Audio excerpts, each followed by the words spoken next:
Hello, and welcome to part 5 of my ongoing testimony life in God's hand. The day's finally arrived for me to go and test out this mad idea, about going to this monastery for 2 or 3 days. And I'm an ordinary person. This has never ever happened to me before, but that day has now come. I've arrived, and I'm going to be shown to a very simple, somber room. Tiled floor, bed, bedside table, wardrobe, wash basin, and a wooden chair. And a note by the bedside, can you believe it, read, "You will find God here." Wow. Can you imagine how I felt when I saw that? Something leapt in my heart, an excitement, an encouragement. I had not got a clue what would happen, nor if anything would happen at all, what to expect, but I took with me a Bible and a book about the Bible from the library. We had no cell phones in those days. What was I to do? 2 nights, 3 days, sitting, reading, and more reading. What else? Eating in silence, talking to nobody. I've never read the Bible before. I don't know where to read it, what to do. No idea. The monks had an evening meeting called Vespers. I thought I should go and make an appearance. So, that very short meeting, that's what I did. But by the end of the first day, I'd read bits of the Bible and this other book, and nothing happened at all, nothing. No goosebumps, no revelation, no nothing. So, I slept. Then, the next day came along, and what happened? Nothing. Why was I even there? But I reminded myself of the note on my bedside table. It said, "Here you will find God." Well, where was I to find God? In the evening meeting? Where? I didn't know. Sometimes in the evening I heard footsteps of monks passing the room. I don't know where they were going. It was very eerie, but that's all I ever heard. Footsteps. Well then, about 8 p.m. after the evening meeting, I was reading my library book, the one about God. Well, flipping through it, I came to chapter 4. Now, the title of the chapter 4 was, "God is with you now." I reread the heading of that many times, 4 or 5 times, in a mighty rush, sitting alone. Yes, I sensed, in some strange way, that God had moved into the boundary of my 4 walls and had presented himself with me. I can't explain it. He was there. I knew something was there. I knew.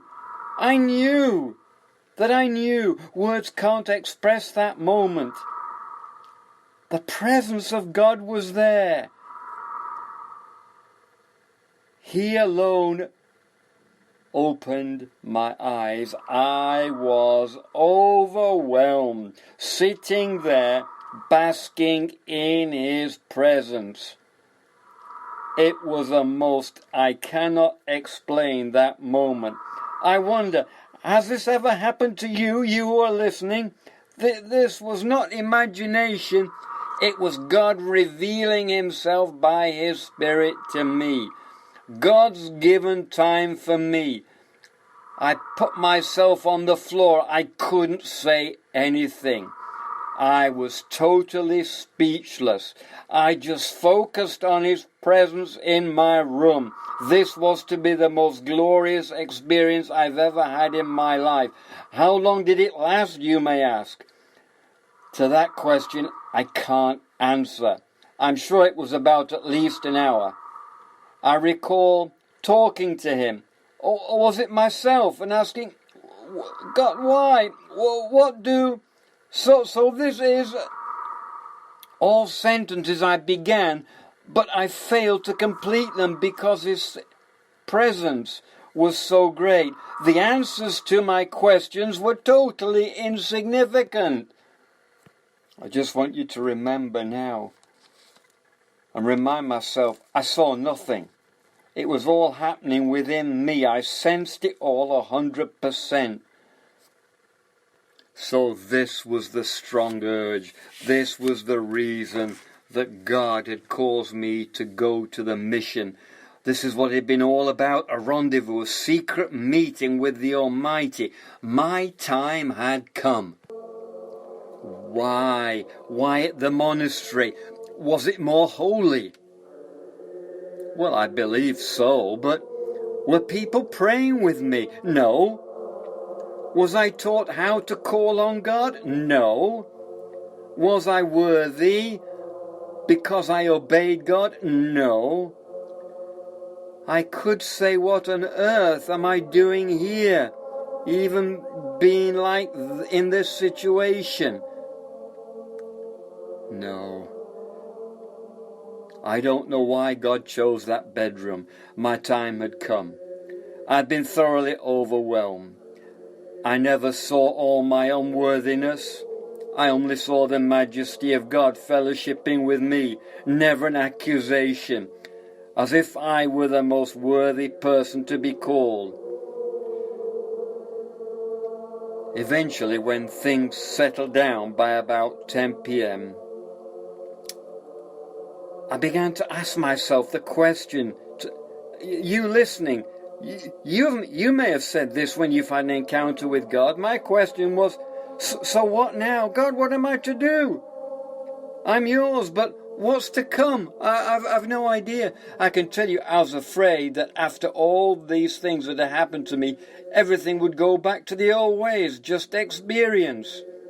Alone, failures. I can't live by this wonderful experience, God. God, what am I to do? I haven't got a clue. So, the next day, the third day, that morning, I knew why I had to go to this place, and now there was no need to stay any longer.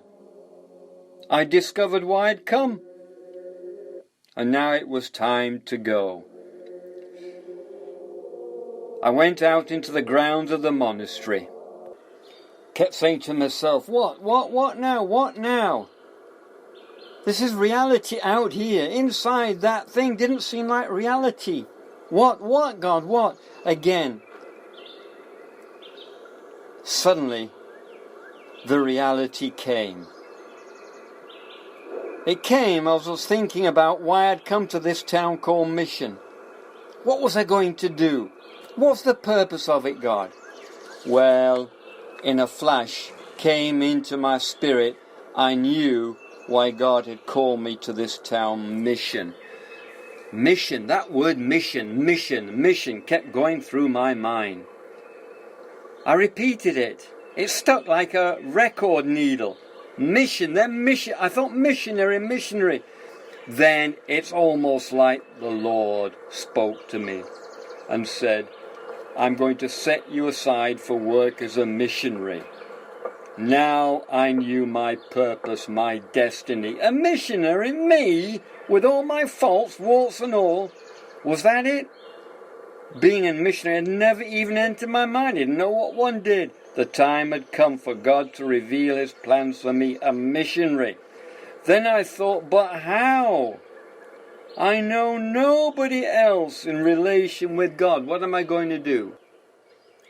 Why God gave me this to do, I don't know. By trade, I was a civil engineer and a successful businessman. Always for self-gain, but now a calling for God to be a missionary, a modern-day missionary. Where would I start? Somehow I knew I'd have to find a proper church. Did they exist? I'd have to start searching. I had no idea how to do it. All I knew about God was a bit about the Bible. What? The Ten Commandments, Psalm 23, and the Lord's Prayer. That was about my knowledge of the Bible. So God was going to have to do a great work in me. Well, we've come to the end of part 5. Hope you enjoyed that. We'll wait for part 6.